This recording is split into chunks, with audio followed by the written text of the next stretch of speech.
day, Mom and Sir. My name is Aishal Bayan, 32 years old, married, and I'm from the Philippines. I have one daughter. She is 2 years old. My educational attainment is vocational graduate taking hotel, restaurant, and management. I work as a domestic helper in Dubai for 1 year and I finished my contract.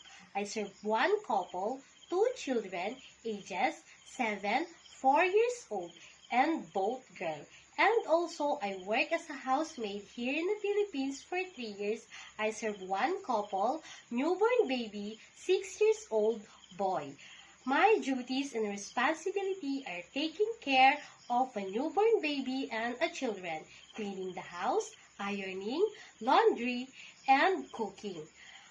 I want to work in Hong Kong because I want to earn and save money for my family, especially to my daughter. To my future employer, Mom, Sir, please choose me as your housemaid because I am hardworking, loyal, obedient, honest, and trustworthy.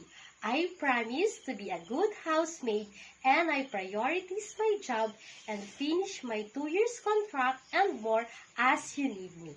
Mom, Sir, I am looking forward to work with you as soon as possible. Thank you and God bless.